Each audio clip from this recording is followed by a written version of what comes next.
Hello दोस्तों, आपका स्वागत है मेरे यूट्यूब चैनल स्टोरी टेलर में। आज मैं आपके लिए एक नई स्टोरी लेकर आया हूँ। अंग्रेज़ों के ज़माने का एक हॉस्पिटल जिसमें कई सारे राज छुपे थे। उस राज का पता लगाने ही दो लड़के, मेरा नाम विक्रांत है, मैं और मेरा दोस्त मयंक, हम दोनों उस रहस्य का पता लगाते थे जो असल दुनिया में कोई मानने को तैयार नहीं होता। हम दोनों भूतिया जगह पर जाकर ये पता लगाते थे कि वो वाकई में भूतिया हैं या नहीं। अक्सर लोग उन जगहों की बात करने से भी डरते थे, पर हम लोग ऐसी जगहों की तलाश में रहते थे। बिहार में कोई छोटा सा गांव था। वहां पर एक एल्बर्ट हॉस्पिटल था जो तकरीबन 100-150 साल पुराना रहा होगा। अंग्रेज़ों के ज़माने का यह हॉस्पिटल अपने भूतिया किस्सों के लिए मशहूर था। इसके बारे में हमने गूगल पर कई सारे आर्टिकल्स पढ़े थे कि कैसे 3 साल पहले एक हमारे जैसा ही उस हॉस्पिटल में अंदर तो गया पर कभी वापस नहीं आया और ना ही किसी को पता चला कि वो कहाँ गया। गांव वालों ने बोला उसे शायद जंगली जानवर खा गए होंगे। पुलिस को भी उसके बारे में कुछ पता नहीं चला। अगले 2 दिन में हम वहां पहुंच गए। गांव में हम जहां भी घूम रहे थे वो लोग हमें घूर रहे थे और मन में शायद यही सोच रहे थे कि तुम भी जल्द ही गायब हो जाओगे। गांव में घूमने के बाद हम उस खंडर हॉस्पिटल के पास पहुंचे। अगले दिन सुबह हम दोनों नहाकर रेडी हो गए और आपस में बात करने लगे। आज पूरा गांव घूमकर उस हॉस्पिटल के बारे में जो भी इंफॉर्मेशन है वो इकट्ठा करेंगे और रात में हॉस्पिटल जाएंगे।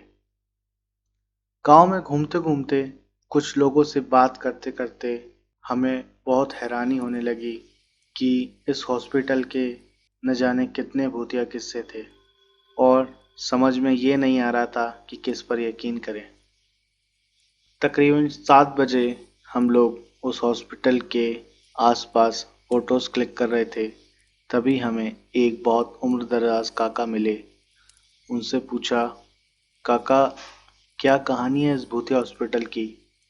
तो काका ने हमें ऊपर से नीचे तक देखा और बोला, बेटा इस मामले में मत पड़ो तो अच्छा ही होगा। इस गांव में नए हो, गांव घूम लो और यहाँ से चले जाओ, नहीं तो तुम लोग भी मुसीबत में पड़ जाओगे। काका का ये अजीब बर्ताव देखकर लग रहा था इन्हें ज़रूर कुछ मालूम है और ये हमें ज़रूर कुछ बता सकते हैं। तो मैंने काका से बोला, काका हम बहुत दूर से आए हैं, हमारा एक दोस्त भी यहाँ कई साल पहले आया था। वो भी इस हॉस्पिटल के अंदर गया था लेकिन किसी को नहीं पता कि वो कहाँ गया।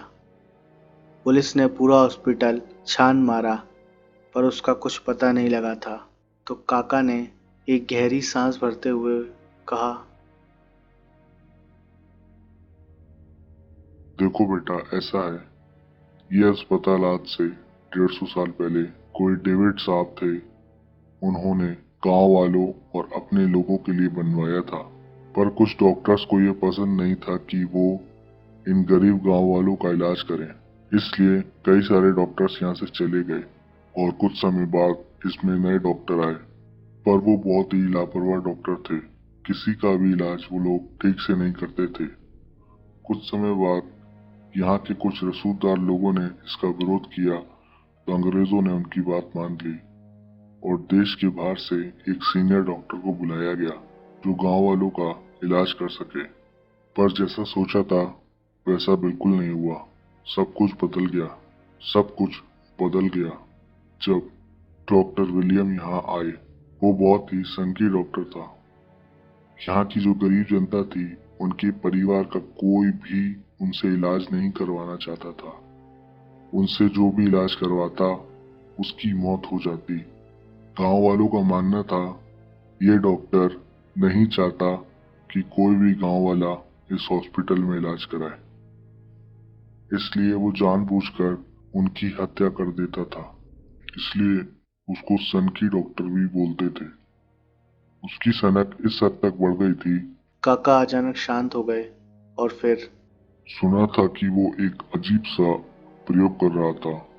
जो भी गांव वाले इस हॉस्पिटल में मरते थे, वो उनमें से कुछ खास लोगों को चुनता था और उनके हाथ काट देता था, और अपना प्रयोग में वो हाथों का इस्तेमाल करता था। लोग कहते थे कि वो एक ऐसा आदमी बनाना चाहता था जिसके 4 हाथ हों। इस हॉस्पिटल में आज भी रात में यहाँ पर चीखें सुनाई देती हैं, बस बस, अरे काका, बेटा अंधेरा हो रहा है, हम लोग अंधेरे में यहाँ नहीं रुकते, तुम लोग भी अपने घर जाओ। रात के 1:30 बजे हम दोनों हॉस्पिटल के पीछे से एक दरवाजा था, वहां से अंदर गए।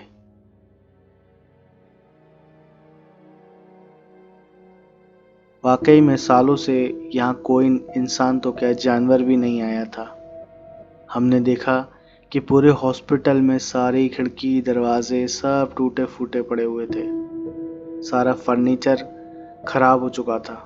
जैसे जैसे हम उस गैलरी में बढ़ते जा रहे थे, अंधेरा और बढ़ता जा रहा था और हॉल के अंदर ठंड महसूस हो रही थी, जो कि एक अजीब बात थी, क्योंकि जून के इस महीने में अंदर इतनी ठंड लगना समझ से बाहर था।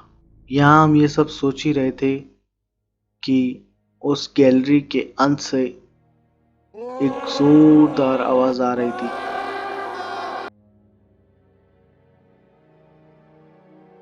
जैसे कोई दर्द से चीख रहा हो। साथ ही साथ हमें एक अजीब सी गंध भी उस हॉस्पिटल से आ रही थी, जैसे सालों से यहाँ कुछ सड़ रहा हो। हम लोग धीरे धीरे पूरे हॉस्पिटल में घूमते घूमते एक कमरे के पास पहुंच गए, और वो कमरा और किसी का नहीं बल्कि डॉक्टर विलियम का ही था। लगातार फोन से हम उस पूरे हॉस्पिटल का वीडियो भी बना रहे थे।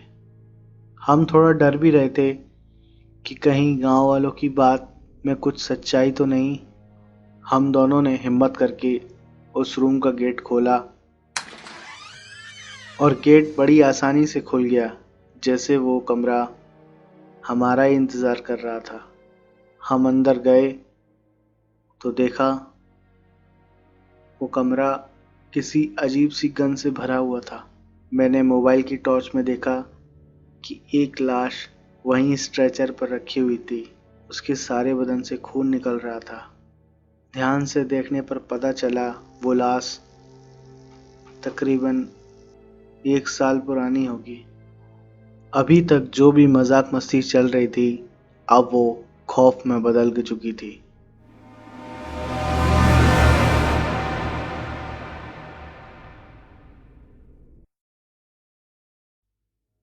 और एक जोरदार चीख उस पूरे कमरे में गूंजने लगी।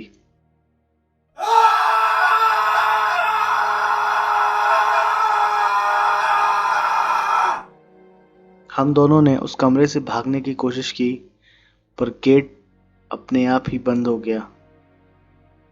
वो चीखें और तेज बढ़ती ही चली गई। मेरा दोस्त मयंक इतना कांपने लगा और जोर जोर से कहने लगा, तुम जो भी हो हमें छोड़ दो। और वो चीखने लगा। मुझे भी अंदर से बहुत डर लग रहा था और मैंने भी चिल्लाते हुए बोला, कौन है, सामने क्यों नहीं आता।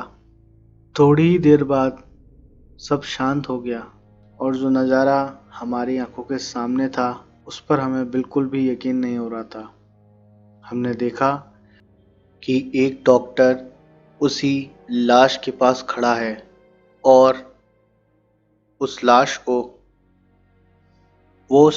को जगह जगह से धीरे धीरे काट रहे थे और बोल रहे थे, अब तुम्हें कोई दर्द नहीं होगा, कोई परेशानी नहीं होगी।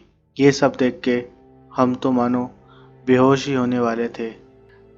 हमने समझने की कोशिश करी तो हमें पता लगा वो हमसे कह रहे थे, आओ मेरे पास आओ, आओ मेरे पास आओ।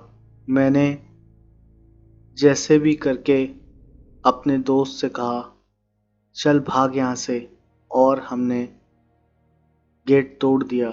मैं भागा और मयंक से बोला, भाग यहाँ से। उस कमरे से निकलते ही मैंने देखा कि पूरी गैलरी में हर जगह लाशें ही लाशें थी और वो लाशें मुझे देखकर बोल रही थी, तुम्हें अब कोई परेशानी नहीं होगी, सब ठीक हो जाएगा। इतने में देखा कि मेरा दोस्त तो मेरे साथ आया ही नहीं। मैंने उसे आवाज़ लगाई, मयंक मयंक। तो कमरे से आवाज़ आई, हमने बहुत बड़ी गलती कर दी यार, अब मुझे कोई और दर्द नहीं होगा। मैं बोलता हूँ तू भी आ जा, हम दोनों साथ में चलेंगे, अब मुझे कोई और दर्द नहीं होगा। मैं बोलता हूँ तू भी आ जा, हम दोनों साथ में चलेंगे। सुनकर अब हमें मैं वहाँ से दर्द नहीं होगा, अपनी जान बचाकर भाग निकला, पर मेरा दोस्त वहाँ से नहीं निकल पाया। अगले दिन पुलिस ने हॉस्पिटल पूरा अच्छे से चेक किया, पर कहीं कुछ नहीं मिला। उस घटना के बाद से मैंने वो काम छोड़ दिया, पर आज भी मुझे उस घटना का खौफ सताता है। तो ये थी मेरी कहानी। आज की कहानी आपको कैसी लगी? अगर आपको ये वीडियो अच्छी लगी हो तो उसको लाइक करिए और चैनल को सब्सक्राइब कर लीजिए और बेल नोटिफिकेशन ज़रूर दबा लीजिए। इससे मेरी कोई भी नई कहानी आएगी तो आपको उसका नोटिफिकेशन आपको मिल जाएगा। Thank you.